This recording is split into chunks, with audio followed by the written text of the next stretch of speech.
guys, you know what time it is. It's your boy David at the Irish Hotspur, Ireland's #1 Spurs fan, Ireland's #1 Harry Kane fan, bringing you the player ratings from yesterday's unbelievable 3-2 snatch and grab from Leicester City in the last 2 minutes. I mean, my voice was barely recovered. I was on the phone to Jackal about 3 o'clock today, and my voice was hoarse. It's barely recovered. I'm absolutely buzzing after last night. But, of course, we are joined by co-host Jack. Jack, my man, how are you keeping? Keeping pretty well, Dave. I kind of even said to you today, still feel like this today, where it's just like, did last night like really even happen? Like it was kind of like, Dave, I didn't even have that much to drink last night, but I kind of just woke up and I was just like, geez, did that all happen last night? Like there's no way. I must have dreamt half of it. It's just, I don't know, Dave, a glorious and a beautiful day to be a Spurs fan, a great day to be delusional about maybe, our hopes of top 4. I don't know. We're just going to carry it through the weekend. I think even regardless of the result against Chelsea, hopefully it's not too shameful, but honestly, Dave, we'll just ride the high as long as we can.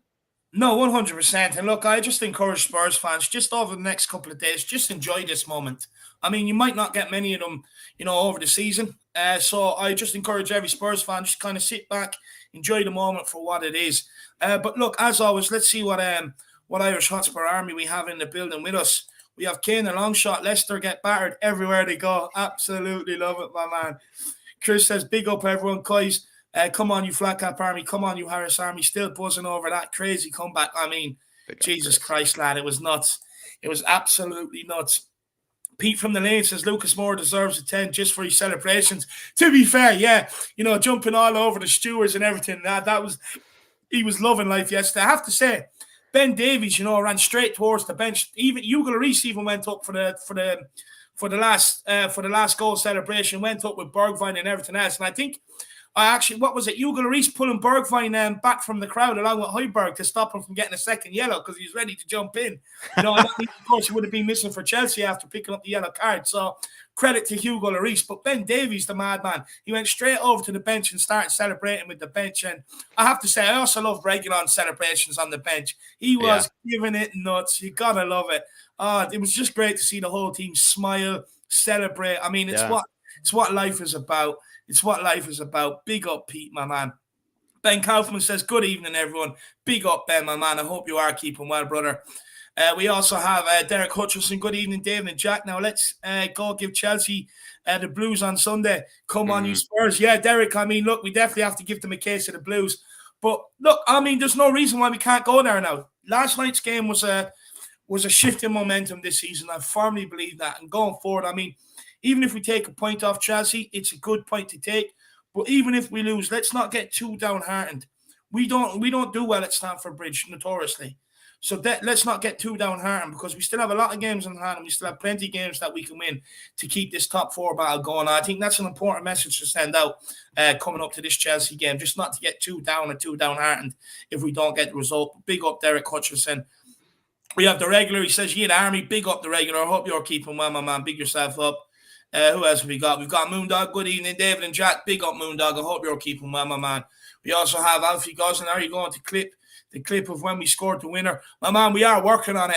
If there is anybody out there that actually knows how to do it, please get in contact. It would be a huge plus, but we are working on it. I mean, honestly, the social media's been hopping all day. Apparently, a lot of people really loved the last few minutes of the watch along and that yesterday, so it was good.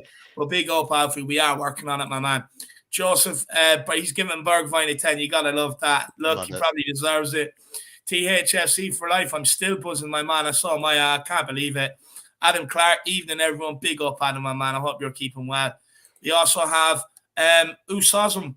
He says, Kane was man of the match, 10 out of 10. Højbjerg passing, 10 out of 10. Bergwijn winning goals in 1 minute, 10 out of 10. 100%. I mean, look, Højbjerg's a player that's very much underappreciated in the Spurs fan base. Yeah, that pass to a lot of people saying he can't pass. Well, guess what? He put that to bed last night. I think, what was it? Pass for the second goal, and he had a pass, a key passing for one of the other goals, I believe. Yeah, I believe so. So, yeah, he had a key pass for, I think it was the second goal. And then the third goal, he was the one that played the ball to Harry Kane, who played, when Tielemans passed it, he intercepted, played it at Harry Kane. And then Harry Kane put Bergwijn through for the winner.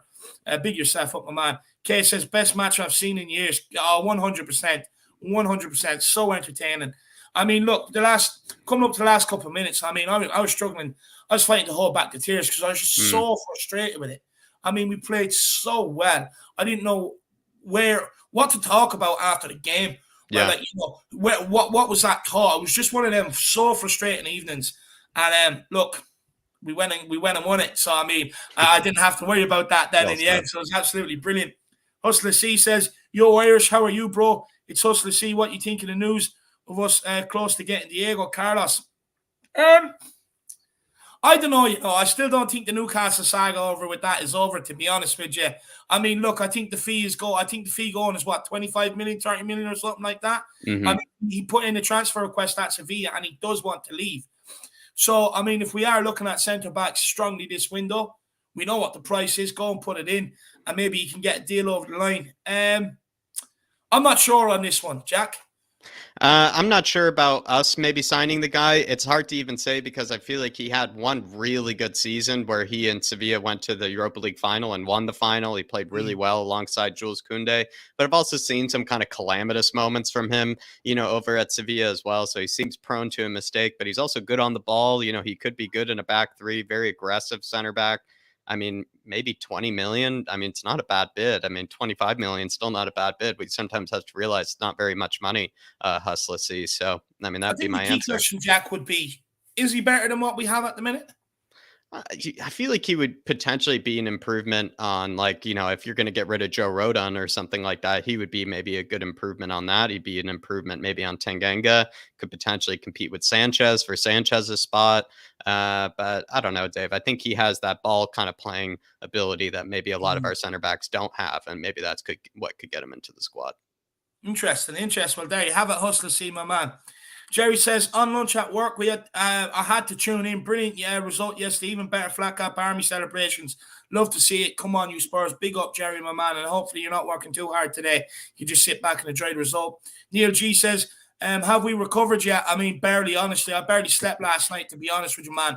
I was just the adrenaline. I mean, the adrenaline was just running through me. I mean, you could probably see for the first hour after the game, I couldn't get my thoughts. I mean, my head was ready to explode, honestly. I lost my head. I lost it. Kev Williams says, hi, David. Hi, Jack. I was celebrating along with you, lads. I can't believe the scenes last night. What an unreal finish to the game. Flat cap army. Big up, Kev, my man. Oh, it was unbelievable scenes. Unbelievable scenes. Oh, man, honestly. It's amazing that so many of you were tuning in with us as well for it. I really do appreciate that, guys. John Stokes says, yes, Dave and Jack. Fox hunting. We did go. That we did, my man. Honestly, animal rights are going to have to step in here. It's just been too many animals this season that we keep taking down. Honestly, we've slept all over the newspaper soon for it, so we will. Joseph says, good evening, the Harris Army. Come on, you Spurs. Big up, Joseph. David is in the building. Good morning, afternoon, lads. Still buzzing from last night. Let's keep this weekend going. Big up, David. Big up, my man. 100%. Let's keep it going. Catman Jess says, big up the Harris Flat Cap Army, David and Jack. Jack, your celebration yesterday was the best. The delay made it even better. It was tough. It was so tough, Jess. Because sometimes you see their kind of reactions. They're about 10 seconds ahead of you. You kind of see them. You kind of don't want to believe them. And you just have to sometimes believe it for yourself. Because when they went absolutely ballistic, I just couldn't even believe it, Jess. And I had to just get that delayed reaction. But I mean, I wish I was in time with them because I guess it could have gone even crazier, actually, to be fair. So, I mean, I guess it was a bit more of a muted reaction than I even normally give, Jess. But really appreciate it, my man. No, big up, my man. Killian Kelly's in the house. Big up, Killian. I hope you enjoyed that game yesterday. Scott Hyman, what a game. Haven't seen that since Ajax. We kept fighting until the end. Come on, you Spurs. And interesting enough, even the second goal, I mean, we didn't celebrate. We knew we were going to get the turn. We went straight up, took the ball out, and went back for kick-off to go and get the killer. And I mean, I absolutely love that from the squad. I love that from the team.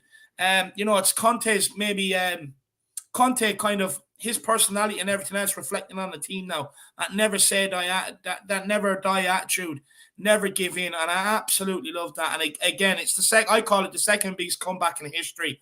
We have 1 and 2, the one at Ajax and then that one last night. Neil G says, Diego Carlos, I have visions of another Nebet, lad. Look, Nebet scored an absolute rocket, man. Nebet was quality. I like Nebet. Yeah, Brian C. Socrates, he says, big up, lads, still buzzing after last night. My man, so are we. And I have to say, I absolutely loved your fan cam, my man. Yeah. It was absolutely brilliant. Always thought-provoking, always emotional. And you got to love it. Big up, Brian. Claude Murphy says, look, that Arsenal physio is so good. He got all their injured players fit for today. What a guy. I know. Look, don't worry. punishments will be dished out tonight. They won't be making it to the final, and you see them all crying, and then that's our time. That's straight away over to AFTV and just absolutely riddle them. And I can't wait. It's what I'm going to be at tonight. I'm just going to throw the living crap out of them. Anger Matas says, still buzzing, boys. Replayed the watch along 100 times. Haven't slept yet. Everything from the shove to the second goal is priceless. Come on, you Spurs. Big yourself up, my man. Really appreciate this. Really appreciate the support. Bryce Socrates says the reactions for the last few minutes for the goals and the watch along were absolutely epic. Gotta love that. You gotta love that, Brian C, my man. We also have Lucky Shamuka says, come on, you Spurs, so happy with the result. Absolutely buzzing. Absolutely buzzing. We have OG Low 1 bid rejected for Adama. Wolves don't want to sell. I don't know what's going on with this whole saga, my man. I really don't know. Damianos 13 says, from now on, I will watch every match with you guys and Sean. Last night was great. Wow, my man. Really appreciate that. Look, we're always trying to find ways of making the watch along a better view for all you guys out there. And hopefully getting Sean involved on the commentary. We are working on bringing a timer and a scoreboard as well, so that you guys can sync up without having to ask us what time we're at and stuff like that, and make it a lot easier on you. So hopefully, you are enjoying it. I really appreciate that. We also have Ellie in the house. Big up, Ellie. She says 65 watching. Smash the like button. It helps with the algorithms. That it does, Ellie. That it does. You tell them. Big up, Ellie. And I know she definitely enjoyed last night. She's absolutely buzzing. Neil Smith, big up, David and Jack. Funny 24 hours we had this time yesterday. Doherty and Stevie B, we were happy to let go now. Could be big players for the rest of the season. Going off last night. And Neil Smith, look, tune in later on. We'll be talking about this starting at 9:30 tonight. There'll be myself, Jack, Mr. Spurs, and Sean. So should be a very good conversation. There's a lot more than that we will be talking about, but we will be talking about this, my man. So big yourself up, Neil. Anthony Gray is also in the house. If you could do an edited video showing you three from around the extra time to start, to the end, that was a classic. Rubbish and Stevie then applauding him. They all did it. No, 100%, my man. I mean, look, I'm the first one to hold my hand up. I was on We Are Talking TV earlier today, and I said it. I said, look, 93 minutes. I was shipping the guy off to Ajax. I was furious with him pushing Seonchu down to the ground, wasting time. But look, whatever Seonchu said to him, I mean, it just sent Stevie B into destroyer mode. So, I mean, look, at the end of the day, happy days. I'll always criticize players, and I don't take back any of my criticism, by the way. I think it's been fully warranted and fully deserved. But I will also praise a player when he deserves it. And last night, I gave Stevie B the praise. I think I can't be much fairer than that. But I will not be taking back the criticism because I do think he deserved it. Jason Groves is in the house. Bergie did very well, but he needs to repeat this form. 100%, my man. 100%. We have Simon McClure. Bergvine, stay close to N17. Big yourself up, my man. And we also have Orange Fantasy. Hi, guys. Thought Stevie B was going to be denied by the post. Oh, I would have been fuming. I would have absolutely been fuming. If he missed that, I probably would have said ship him off to Ajax. He hasn't learned his lesson from the Liverpool game. You know what I mean? But look, he didn't, and that's all that matters. But look, Jackal, I think we've got everyone. I don't think we've missed anyone. And we have Seibul, who last night, Højbjerg was really class. That he was, my man. That he was. But look, Jack, let's get into it. Let's start dishing out some of these player ratings, my man. Everybody, make sure you smash that like button. Smash that subscribe button if you are new. Feel free to get in your super chats and support the channel. And just make sure everybody's back here at 9:30 as well. But look, Jackal, let's get into it. Let's break it down here with Hugo Laurice. Gave him a 6. You gave him a 6, Dave. Don't know if we need to go too much into it. It's just maybe just 2 goals that I don't really think were his fault at the end of the day. Two weird deflected sort of goals, not the greatest at defending. I think they all came from really close range as well. He actually, I would say, maybe if he hadn't conceded 2 goals, you could probably give him a 7 because his distribution last night, you pointed out, Dave, was actually really, really quality. And so maybe you could give him a 7, but I think just to be fair, to be normal, 2 goals did go into the back of the net. It's kind of weird to give someone maybe more than a 6 for that, given that he is a goalkeeper. But his distribution was really quality, I thought. Do you know what, Jack? I'm just looking at it straight away, and I know I only sent these over to you today, so there's no excuse. But I actually going to change it to a 7, purely because just the distribution. Again, I've looked at it again. I mean, his distribution was quality last night. If Leicester pressed us, rather than giving it to the defenders and put them under pressure, he'd bypass the press into midfield. And 9 times out of 10, he found his man going into Hugo, going into Kane, going into Lucas, going into Skip. And I have to say, his distribution was absolutely quality. So for me, I'm actually going to give the guy a 7. So guys, let us know in the chat, 6 or 7 for Hugo Laurice. Let us know your rating for Hugo Laurice. But yeah, Jack, I'm going to change it to a 7.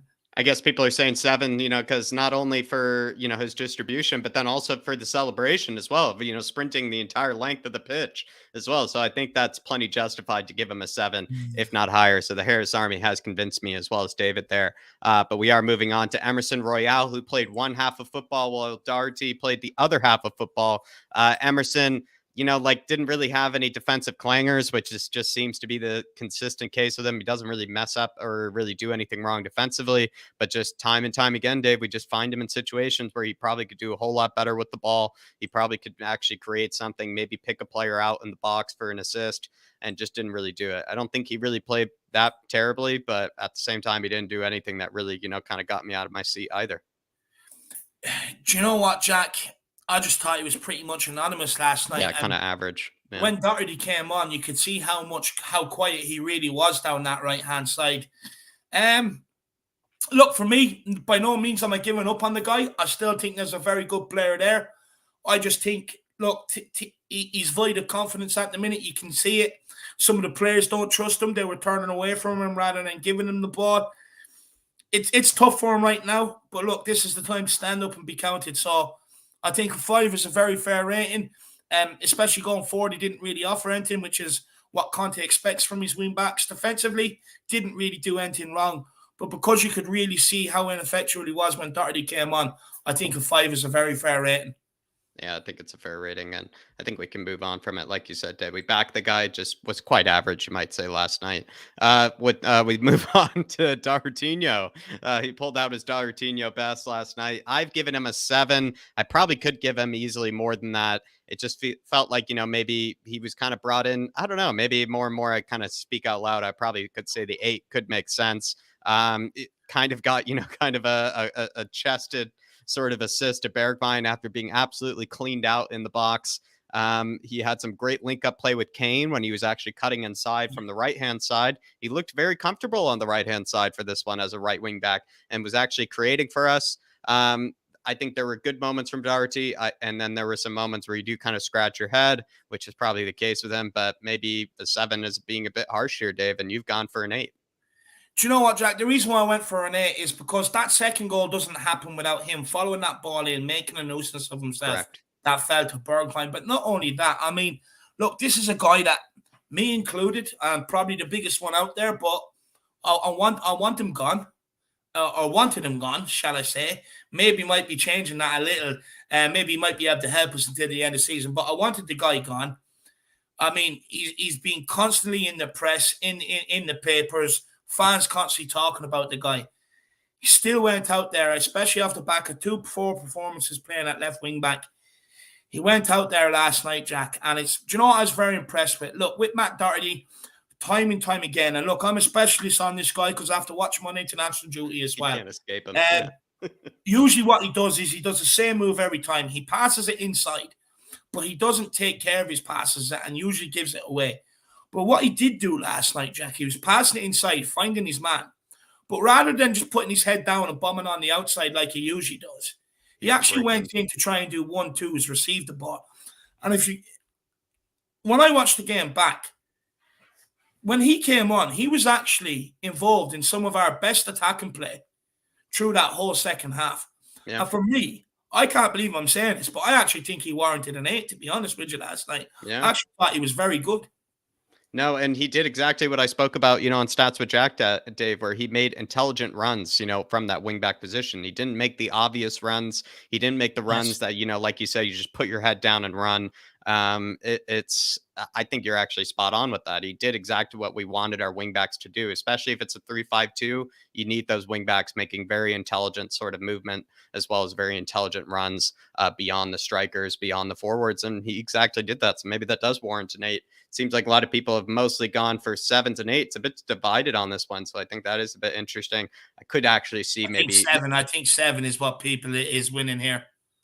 I think there is a good argument, though, maybe just put out there for an 8, but we will move on, everybody, to Tanganga. We're moving on to our right-sided center back for that one. Tanganga, you could maybe say partially at fault for the first goal that was conceded, kind of was caught out of position, kind of got taken out of the play. But there were moments when I thought he looked good. And also he was actually, getting quite further forward in this one as well. Maybe he wasn't really doing a lot like maybe Ben Davies can in those further forward positions, but at the same time, he did a great job at being able to spread the pitch. And we spoke about that a lot, Dave. The center backs actually spreading the pitch, not standing all right next to each other in that back three. And I think Tanganga clearly followed the instructions of Conte well. He also had a decent shot from distance that Kasper Schmeichel had to save. Tanganga, for me, I think he's a 6. I don't really think this was a terrible display by any means. I don't think he gets anything less than a 6. I don't think he gets anything more than a 6. No, look, I think 6 is very fair, Jack. I look at Tanganga's performance yesterday. Maybe a bit ropey in the first half, but in the second half, Tanganga was coming out of the back an awful lot with the ball and running into midfield. He drawed a couple of free kicks. Yeah. I went back and looked at Leicester's second goal. Sanchez and Lucas Moura were at fault for that, and I'll explain when I get onto it why. But Tanganga actually made up serious ground to come across and nearly was able to prevent it. It went off the post and went in, but he was nearly able to prevent it. Look, wasn't great, but wasn't piss poor either. And I think 6 is a fair rating on this guy. There we are, everybody. It seems like some people, though, 5 seems to be the more common rating from what I'm seeing from people. And, maybe they're just saying he's just not impressing very much, and maybe they expect a bit more of him. I could see that argument. But I feel like David said, I feel like he kind of repaired whatever he did wrong in the first half with a great display in the second half. And I don't think the second goal was by any means his fault. I actually think he did a great job actually trying to block it there and just got unlucky.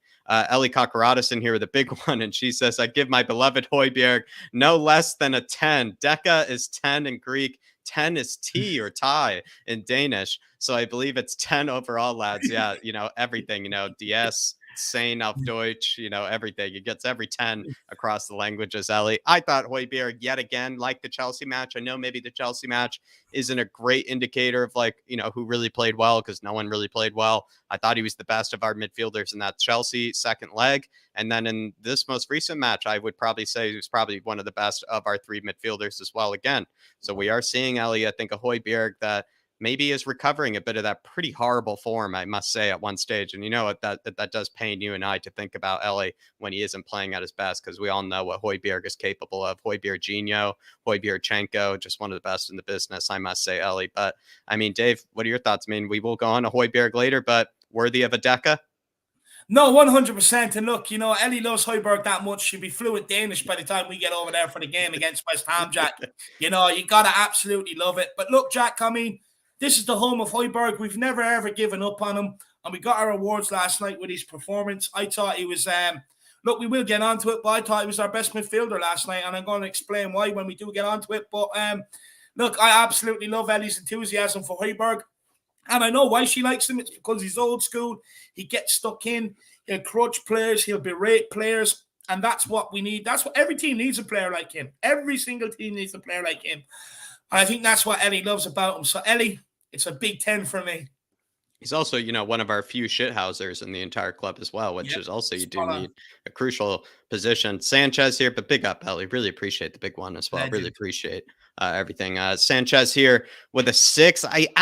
This is funny, Dave. I'm going to make a controversial argument. I actually feel like Tanganga might have had a better game than Sanchez did, because I think 2 of the goals, I don't know if the second goal was really Sanchez's part, but I'm thinking of a moment, right? Remember when Højbjerg made that game-saving block, actually? Yes. Sanchez got megged there by Harvey Barnes. And if, let's say, Højbjerg didn't make that run, that's Harvey Barnes taking the game away from us, actually. Yeah. And Sanchez, and then also, I believe in the first goal, Sanchez, if you really watch it back, they had a great angle of it. He was really just quite ball watching and kind of passenger to that whole passage of play in the first goal. I actually feel like he had some great moments defensively, like he always does. He was quite calm on the ball, which is good to see. He was very calm on the ball. But I don't know, Dave. I think there were still some moments where very, very sketchy sort of moments from Sanchez, I must say. So I actually thought Tanganga defended better actually than Sanchez. But maybe I'm wrong. Maybe I saw a different game. Do you know what? Look, I thought Tanganga dealt with Patson Daka very well.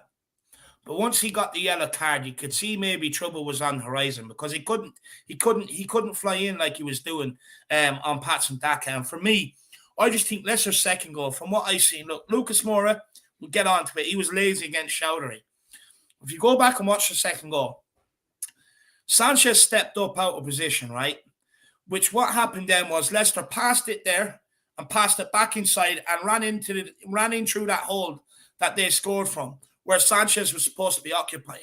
And that second goal only happened is because he stepped up and allowed them that space to run into and get that goal. All they done was pop it around him, in behind them, and they scored that second goal. So for me, look, I definitely think Sanchez was at fault for that second goal defensively. But I have to say, I mean, look, playing up against Patson Daka, it's not an easy contest. I was quite worried on how they would have got on. But look, I think 6s overall. I do think he cost us the goal. Otherwise, I probably would have given him a 7. But the fact that he's cost the goal, I think a 6, and I think it's a very fair rating. I agree, Dave. I think that was well broken down. 6 it is. It seems like that's the whole chat is agreeing on as well. Ben Davies, another 6. Actually, quite, another. I don't know. It's like he's become anonymous in the good ways, Dave. Now he used to be Mr. Anonymous out at left back, and now he's become Mr. Anonymous in almost the best sense of the word, in that you don't really ever recall a lot of poor things, happening on Ben Davies' side. And I think you could be saying that with the last few matches, actually, to be fair. It's not like really Ben Davies has done a whole lot wrong, or it's not like he's the one that looks like, the nervous or kind of, he has composure in good situations. He doesn't really give the ball away too much, doesn't make too many sloppy passes. It just kind of marshals, his way through the match. And I would say another kind of average, but kind of good sort of average performance, I think, from Ben Davies. I kind of wish he ventured forward a bit more. It seems like he's not really doing that as much as he used to. Maybe that's just tactical instruction from Conte, but I think another 6 here, Dave. Maybe not much else to say. Nah, look, for me, I don't really have much to say on Davies, to be honest with you. I mean, look. Hard to remember what he really did that Yeah, he didn't really have any standout moments in the game, apart from going over and celebrating with the bench for the winner. Unspectacular, but solid enough. Look, for me, I look at it, the second half, there was a couple of times where they were coming in down his side on the left side of the defence, and Harry Kane made, I think, on 2 occasions, tracked the ball all the way back and helped cover up. Otherwise, he probably would have been exposed maybe that little bit more yesterday. But look, fairness to the guy, I don't think he really put too much wrong. For me, I think it's a 6. You look at the whole back line as a whole, I think could be better, a bit ropey at times. I mean, as soon as we lost the ball, we looked like we could be got at. And that has to tighten up for the whole 3 of them together across that back line. But 6 is very fair. 6s, a lot of 7s in there. It seems like the Harris Army is going for, it's hard to say. I think it's a toss-up between 6s and 7s, which certainly I feel like is plenty fair to the guy. But yeah, kind of a immemorable performance, but in a good way, in a good meaning. Region for me is a 7. I just thought he made what, like we spoke about with Doherty, Dave, but maybe not as well. But he made those clever runs. He makes really great movement beyond the forwards. I think he did exactly like we said, what we wanted our wingbacks to do on Stats with Jack. I think he was doing it the whole match as well. I thought he actually offered a lot, of danger. He does actually get into the box at times. I wish Region took more shots on goal, because you might just get lucky. You might, create maybe a rebound or a deflection. Wish he did that more. Wish he was a bit more selfish, in fact, in front of goal. But I don't think that's a criticism of him, because at the end of the day, he put himself in great positions. So I think he didn't really have any big defensive sort of issues. No. From what I can remember, there were a few times where I thought maybe the touch was a bit heavy, but he's getting back into the shape of things. I think just a 7 from him. I don't think you could go as high as an 8, but I think a very solid 7 from Region for this one. Do you know what? I don't agree with you. I agree with you. Sorry, I don't think you can give him an 8, but a 7 I think is a very fair rating. Look, defensively, never really caught out, but going forward, Jack, his positioning, he was always there for Harry Kane to be able to slide him in. And Correct. again, like you, I think maybe the only criticism I have is sometimes when he is slid in, a bit like Matt Doherty, actually, take the shot. Take the shot instead of trying to put it across all the time. Take a shot, rifle one towards goal. And I just think Regular might need to develop a little bit more confidence when the ball is put in like that. But for me, I actually thought he had a very good game, positionally wise, very good, and going forward caused them an awful lot of trouble down that left hand side all game. There you are. There you are. I think that's well broken down. A lot of people seem to be in agreement. 6.5s I'm seeing, 7s I'm seeing. I think we'll just agree if we were to go whole numbers for this one, I think we would have to go with the 7 because I think a 6 would be unfair and I think a 7 would be perfectly, suited for his sort of performance. But we do move on to Harry Winks, Dave, and this one is a bit interesting because I don't think the whole match he played well enough to earn a 6. At the same time, though, he grabbed an assist for Harry Kane's goal. He played that ball in behind for Harry Kane. I think he needed to play that ball in behind. I think, if he didn't play that Yeah. pass, like I would have been extremely frustrated. But at the end of the day, you got to give credit to him. I feel like he did play that pass and he did play it quite well for Harry Kane to be able to, that Harry Kane probably still had a bit to do there. He had to get past Soyuncu and then bend it with his left foot, but still an assist for Harry Winks, which makes I feel like he has to get an assist. Maybe just because it's like a stat, for an assist at the end of the day. Maybe that's what's raising my rating.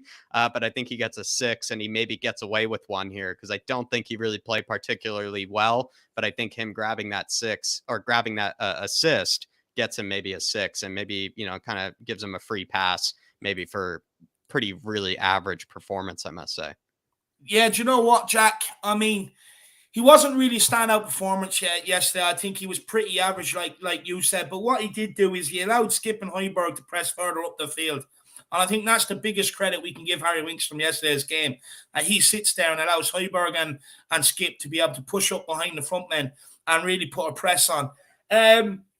Look, I know he got the assist for Harry Kane's goal. Great ball. But for me, that just makes up for the one against Chelsea that he should have played. So I can't really give him too much credit for that. I mean, I expect it when it opens up like the Red Sea. I mean, you should be putting them through like that. So, but I think Conte had done the right thing when he substituted this guy. And let me tell people why. Because there was twice leading up to his substitution where he made mistakes, gave the ball away, and Leicester were very, very close to going and scoring and putting the game beyond the doubt. So for me, I thought the substitution was made at the perfect time. He was starting to make a couple of mistakes. He was starting to look maybe a little bit rattled. And I think 6 is fair. I think 7, just because he got an assist, would do one just because I thought he was fairly anonymous, bar that. A lot of the chat though is saying 7s, which might just have to do with Dave. We don't really have a lot of patience for the guy. We don't really want to believe in this sort of hype.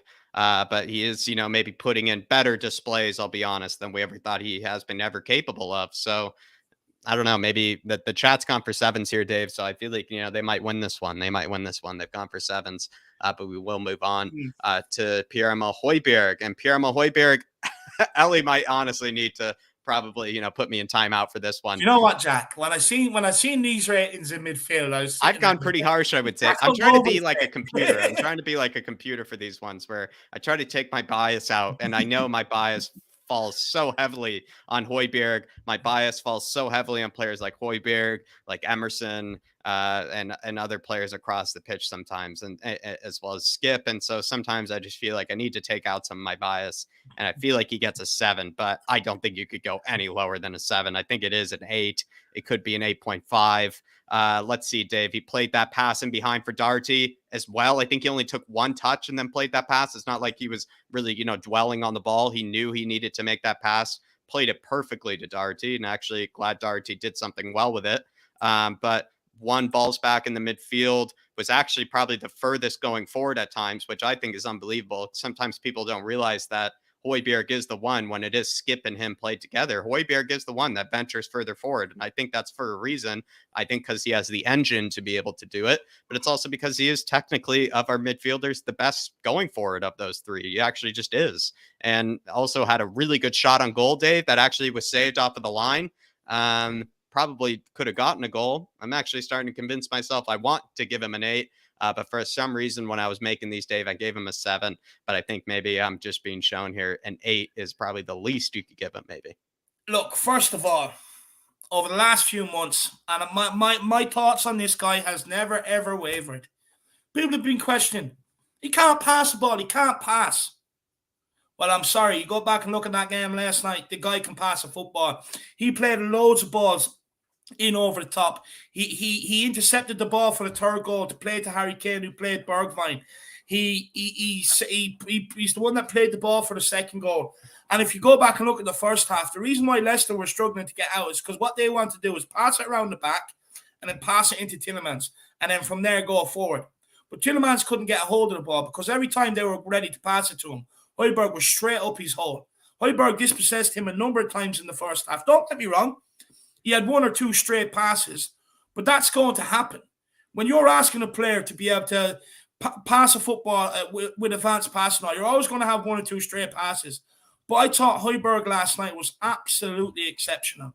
I really do. I thought he was our best midfielder on the pitch. He got stuck in, and his passing was class. He done both sides of the games very, very well yesterday. And we can't forget, that shot cleared off the line as well. Very unlucky. Yeah. It went by Doherty, only that Mark Albrighton came back. So he had 2 players to beat. Bet one of them, and the second one just cleared it off the line.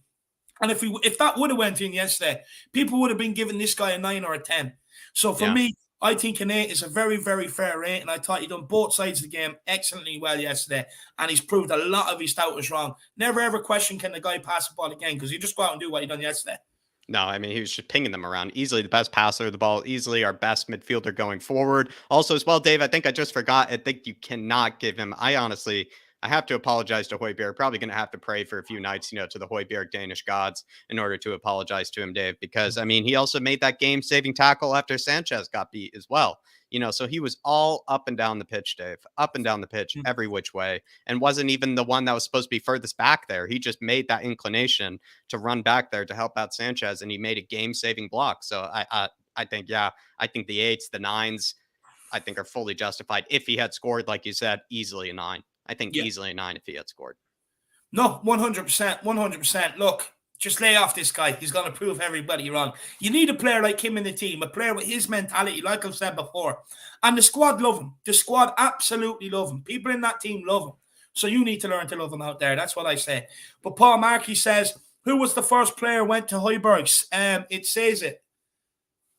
What you on about, Paulie, my man? I actually genuinely... I don't know what you're talking about. You don't need to put it in another super chat, my man. Just put it in the chat and let me know what you mean, and we'll discuss it, brother. But big yourself up, my man. Really appreciate the support. Ellie with the super sticker. Oh, yeah, let me check on it, Dave. I do have it open here. I think it's something. She must just be in awe of the incredible performance of Højbjerg, Dave. It's 2 hands over the face and then just a big exclamation of an incredible. And I think she's just probably speaking about the incredible Højbjerg. What did she say? We had the Dutch Wonder last night, and then as well as the Danish Viking or the Danish Beauty as well in the midfield. Ellie, I thought the Højbjerg, bad spell of form. It was really painful to see. I don't like seeing it because I know how much you and I both rate him. And it's just lovely to see him, playing sometimes at his majestic best. Sometimes he might not be the quickest, player in the park, but I swear sometimes he is just floating across the pitch. He really is. I just feel he's sometimes on his best days. I think he's sometimes actually quite an unbelievable player. And I don't really get sometimes the Højbjerg is average arguments, because you see a game like that, I mean, then that means everyone else is average, if you ask me, because he really stood out. No, Ellie, she's probably just gushing over the picture of Højbjerg. She probably doesn't want us to change it. She loves the man. Loves him. And the best tattoos actually on the team as well. He always wins that, to be fair. So Højbjerg, honestly, what a beast. What a beast. No, he's an animal. People are going to learn to love this guy. Trust me. Paul Markey, what he actually meant was, who was the first player Conte went to yesterday after the game to celebrate, and it was Højbjerg. I didn't see that. Højbjerg. So that's what Conte is saying. It says it all about this guy and how much he is appreciated at Tottenham. I think is what Paul Markey's trying to get at. Perfect. Thank you very much, Paul. Actually, really appreciate it. Like you said, yeah, didn't need to put it in a super chat, my man, and really do appreciate it, actually, Paul. And I didn't even know that. I didn't get to see it actually because we were discussing the game, kind of going over everything that had happened, and I didn't get to see Conte embrace the players. I would love to have seen probably that embrace between Conte and Højbjerg. You probably actually heard like thunder around the stadium probably when they embraced. To be fair, but honestly, that sounds beautiful, Paul. I'm gonna have to look back on that tonight. Honestly, yeah. So I'll be saving that one for late night tonight. I will, if Conte and Højbjerg are hugging each other. I absolutely love it. But big up, Paul Markey, my man. I really appreciate the support. And you got to love that. Big up, Paulie. Big up. Let's keep it moving, Jackal. Let's keep it moving to Skip. Dave's gone for an 8. I've gone for a 6. And I think Dave's going to probably just have to explain what I may be am disrespecting Skip so much for this one. I actually probably feel like I might be disrespecting him because I gave him the same rating as I gave Harry Winks, actually, which is probably actually a real sign of disrespect. I don't know, Dave. Maybe for this one, I was thinking to myself, I'm like, Skip has reached such a consistent level that now I'm marking him on like his such brilliant displays. And I was like, this wasn't maybe my favorite Skip performance this season. And so that's why I kind of gave him a lower rating. I think 6 is actually quite harsh, I'll be honest. I think it's easily a 7. But you've gone for an 8. I would probably change mine and give it a 7. But it wasn't necessarily my favorite Skip performance or my most standout Skip performance. So that's why I kind of went for a lower rating than normally I would give the guy. Look, for me, he always starts off at a +1, Jack, because he's homegrown and comes through the academy. Look, when it comes to Skip, I actually thought he was brilliant down the right-hand side last night, to be honest with you. You look at Højbjerg and Skip. Højbjerg more or less played out on the left. Skip played out on the right and kept the midfield really stretched all game. And with Skip, plus he gets an extra one, Jack, because I didn't think he had the pace I seen in him last night when he outdone the fullback when the ball was put in behind for him. Right.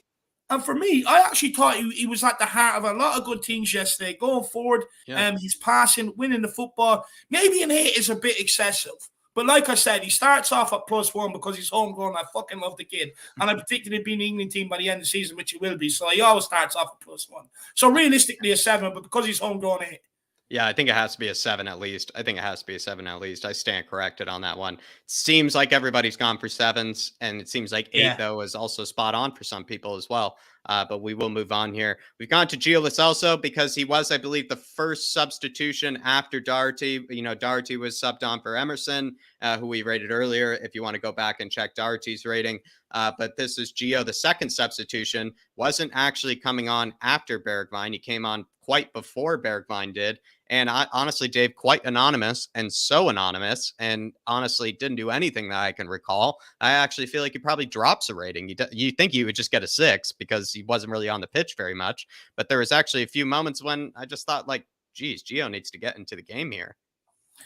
Do you know what, Jack? The reason why I give him a 5 is because he came on and pissed me off straight away. What I criticise him for, which is not taking care of the football and he's passing. His first couple of touches, he was bumbling all over the place. It was loose, it was sloppy, and it's kind of like when you're coming on and you're brought on by a manager to kind of get us up the field and change the game, your touch has to be crisp. Your passing has to be crisp. Look, for me, the guy just doesn't give a shit. He doesn't care what he does on the ball. He doesn't take care of the football. He's loose, he's erratic. I didn't even want him to come on yesterday, if I'm brutally honest. I said it. You actually called for him to come on. I can see why it made sense to take off Winks and bring on Lo Celso, but I didn't want him on purely because of what I said there, where he's loose control and his loose passing. And to be honest with you, he didn't affect the game. It was Stevie B that changed the game, not this guy. Yeah, I think that's it, Dave. And actually, people are going for much lower than that, like 3s, 4s, maybe a 4, actually. I think a 4 would be fair. I think a 4 would be fair to him. If he had been on longer, maybe it would have even be worse than a 4. But yeah, extremely frustrating, like David had just said there in the comments there. I think, yeah, maybe we're being a bit nice to him on this one. I feel like I've been a bit harsh this whole time. And then with this one, I was probably a bit nice, actually, to be fair to Gio. So I think a 4 actually is probably more, just because he really did less than he didn't do anything. He didn't do anything, Dave. He did less than nothing. So he hurt us more than he helped us, you might even say. So I think that actually drops maybe 2 points. I think the Harris Army could be right on this one, and he's not really showing us quality just quickly, just to that Chelsea fan in the chat. Make sure you're back here Sunday, my man. I'm going to absolutely roast you once we beat you. King Kane, Dave. We move on to King Kane. I've given him an 8. I think I would give him a 9 if he grabbed a brace I think he gets a 9 for me if he grabbed a brace. You've gone for the 9. And the only reason I think here's my logic, Dave. He actually originally my first rating was a 9, but I feel like that one-on-one that Eric Moon Boots Dyer finish, that kind of dropped a point for me because I think he needs to bury that. I think we all know Kane is fully capable of burying that. He just kind of got a bit stuck under his feet. It seemed like the ball, but I think you do kind of lose a point for that for me because that is a finish that he needs to make, to make our lives a bit easier, not so stressful. I would say, give ourselves a better chance to win and give us some insurance goals as well. So I think he started off at a 9 for me, Dave, but maybe just for that missed chance, he actually dropped down to an 8. But honestly, another sensational, beautiful performance from Harry Kane. He is our main creator. You look at every single time we give it to him, he is the guy that's going to play that pass that leads to a goal. Unbelievable assist to Bergwijn. Maybe he actually gets back up to a 9 after getting that assist for Bergwijn. I mean, I don't know. I think it's tough, but I've gone for an 8. Yeah, look, do you know what? For me, I wanted to give him a 10, Jack, but I didn't want to be accused of being biased. So I said, look, better take it down a notch here. Better calm down on the Harry Kane. No, look, he ended the game with 1 goal, 1 assist. I thought he led the line very well, Jack. His hold-up play was absolutely phenomenal yesterday. Honestly, he was like a brick wall up there. He looked strong. He looked lean. He looked mean. He looked sharp, Jack. Very, very sharp. His first touch was good. His passes were good. He rattled the bar as well. We can't forget that. Look, that miss, Jack, that happens. Every top striker misses one of them every once in a while. The reason why he didn't score, I mean, I shouldn't be telling Harry Kane how to score goals. But look, listen to me, H. I was class back in the day too. What he should have done is he leaned back. And I can understand why he was leaning back because he was looking to kind of roof it into the net. But he got too much on it. What he should have done was got his knee over the ball and just slid it past Casper. But look, Jack, I mean, it's what I expect from Harry, to be honest. I don't want to go overboard praising the second coming of Christ, Godfather, Don, Jesus. I really don't want to go overboard doing it, Jack, because, I mean, it's what I expect from this guy. Kane De Bruyne. He honestly, that's what maybe people are forgetting, I think, is that people do really forget quite quickly that this guy, not only is he a world-class striker, but he also has world-class creative ability, like world-class. He actually has probably the best passing range of probably any number 9, you might even say, in the world. You'd probably argue. I think it'd be tough to make a claim for someone else who has better hold up play and distribution than Harry Kane does. And I think he's been putting it on display the past few matches, not even last match, but the past few matches he's been doing that. And he's definitely warranting at least 8s, if not 9s from here on out. But King Kane, back to his old self, King Kane, and we will be talking about his performance later. Lucas, we've given 5s. Maybe he gets a 6 for, that beanie that he tossed to the ground, Dave, in that celebration. But actually, I have to interrupt you before I move on. I forgot to say this, but GK Clarkey brings up a great point. Let's not forget about the track and back Kane done last night. Two occasions in the second half. He was back in our own area, making tackles to cover up for Ben Davies and Davies and Sanchez. He was tracking back immensely last night, so let's not forget about that. Do you know what, GK Clarkey? I'm changing it to a 10. I know I didn't want to do it because I'd be accused of being a Harry Kane lover, which I am. I hold my hands up. I'm guilty. But I think I'm changing it, Jack. I'm giving the big H a 10. He put in a wonderful performance yesterday. King of the lane, best striker in world football. Sorry, now that I've got that, now we can talk about Lucas. I had to get that off my chest. Actually, no, and I think you're right, though, and you're justified to say that, Dave, because he's been constantly accused of showing no effort and no care for the club and, doesn't care about the badge. And so, actually, to be fair, he warrants that sort of, kind of praise for tracking back. Well done, GK Clarkey. I would say, well done to you, my man. Lucas, just not the Lucas we've been used to this season. Probably one of his worst performances, you actually might add, this season, I'll be honest. And he's been really consistent. I think he has been really consistent this season. So it is kind of a shame to say this, but there were a lot of times when I thought he could have done a lot better with the opportunities he was given with the ball. You always expect Lucas, when he picks up the ball in spaces that he does, he normally just beats 1 or 2 players, creates something, and is able to, open up, kind of the play, open up a goal, opportunity for us. But he just wasn't doing what he normally does. He wasn't doing the Lucas kind of chaos that we're normally used to. And I think that's why maybe he gets a 6.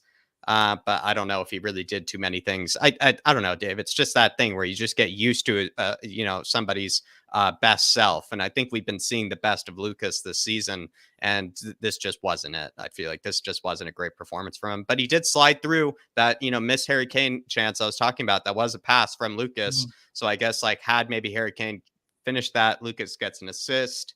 But I don't know, Dave. It's all what ifs at the end of the day. So I've given him a 5, and you've given him a 5. Maybe we're being a bit harsh though. Yeah, and look, Neo, I'll come on to that in a minute. I did apologise, and it wasn't disgraceful because, like I said, his criticism was warranted. Until he done that last night. So I don't take any of it back, but I did apologise. That's as far as I'm going to be. I'm still not budging on the situation, to be honest with you. But look, when it comes to Lucas, Jackal, I mean, I'm not going to harp on about it too much. I mean, this guy has stood up consistently all season long when maybe others haven't. For me, it was just one of them. He was poor. He was tired. First touch was loose. When he did start running with the ball, it was down blind alleys. Look, it's just one of them games. Let's not fucking criticize him too much. Let's not go in on him. He's had a good season. It's just one of them games. Poor last night, but it'd be good. It'd be good against Chelsea, I can guarantee you.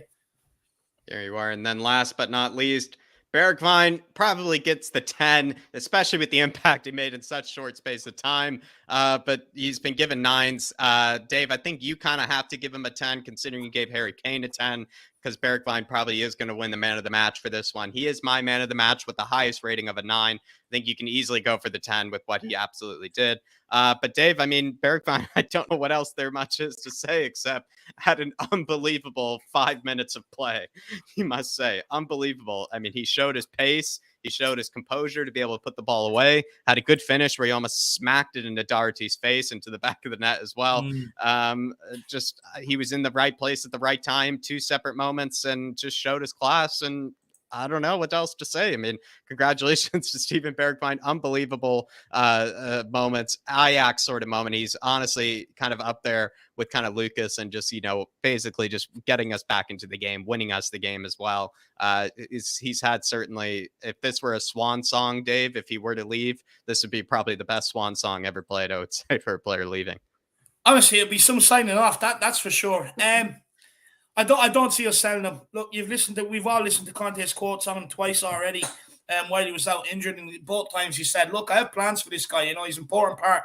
And maybe we were thinking that, yeah, he's just saying that just maybe so we can get an offer for him and stuff like that. But I mean, look, he came on against West Ham. He played against West Ham. Jack scored a goal. I mean, He came off the bench last night and he won the game. And for me, look, the criticism this guy has endured, mainly from me, but I don't take it back, like I said, because I do think it was warranted. But he stood up and he was counted last night, Jack. He got 2 goals. The second one, he had all the time in the world to think what he was going to do, round the keeper, try and put it through his legs. He ended up rounding the keeper. Now, they're very easy to miss when the pressure's on, Jack. And we also have to go back to remember when he missed them 2 chances against Liverpool and fans went absolutely berserk. What last night showed me is that maybe he has actually learned from that Liverpool game. Even that goal, that last-minute winner last night, he could have had flashbacks of Liverpool in his head and missed that completely shit himself. But he didn't. He held his composure, rounded Schmeichel, seen Sionchu was running back to the line and put it at an angle. Yeah, it hit the post and went in, but that's what the post is there for. So for me, look, honestly, give him a 15 out of 10. He won the game in such spectacular fashion. Fuck it. Give him a 20, lad. Let's go nuts. Yeah, let's go nuts, Dave. I think 10s. Like I said, I've kind of tried to give my most computer-like answer for these, and I've gone for a 9. But if I really were being actually sentimental, if I really were being, actually what I really truly feel, it is a 10. It is a 10, absolutely.